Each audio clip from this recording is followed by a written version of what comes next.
आज मी इथे बनवते आहे रव्याच्या कुरडई। तर अगदी झटपट होणारी रेसिपी आहे, शेवटपर्यंत नक्की पहा। कुरडई बनवण्यासाठी 1 किलो बारीक रवा घ्यायचा, स्वच्छ धुवून घ्यायचा आणि 3 ते 4 पाण्याने धुवून घ्यायचा। त्यानंतर हा रवा 3 दिवस पाण्यामध्ये भिजत ठेवायचा आहे आणि त्यातील पाणी सतत बदलायचं आहे।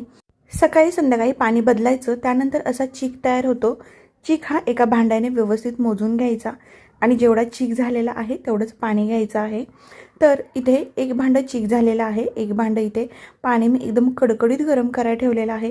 तर यामध्ये चवीपुरतं मीठ घालायचं आणि मीठ घालून छान पाणी गरम झाल्यानंतर या उकळलेल्या पाण्यामध्ये एकसारखी धार लावायची आहे आणि यामध्ये जो रव्याचा चीक तयार झालेला आहे तो हळूहळू सोडायचा आहे। इथे सगळा रव्याचा चीक सोडून झाल्यानंतर 2 ते 3 वाफ द्यायच्या आहेत। साधारण आपल्याला 15 ते 20 मिनिट जातात हा चीक शिजवण्यासाठी आणि त्यानंतर हा चीक छान घोटून घ्यायचा आहे।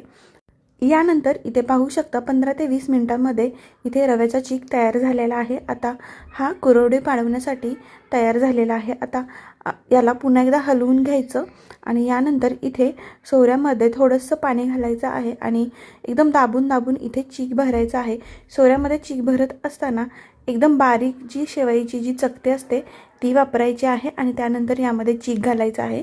आता चीक घातल्यानंतर एकदम घट्ट चिकावरती झाकण ठेवायचं आहे आणि अशा प्रकारे इथे कुरडई घालायच्या आहेत। तर मस्त असं इथे कुरडई तयार होत आहेत। आता या तयार झालेल्या कुरडई 2 ते 3 दिवस उन्हामध्ये मस्त वाळवून घ्यायच्या आहेत आणि ते पाहू शकता छान अशा कुरडया तयार झालेल्या आहेत। आता या तयार झालेल्या कुरडया तळण्यासाठी एका कढईमध्ये कुरडई बुडेल एवढं तेल घ्यायचं आहे आणि तेल छान कडकडीत गरम करायचं आणि त्यानंतर यामध्ये कुरडई घालायची आणि इथे छान अशी कुरडई तयार झालेली।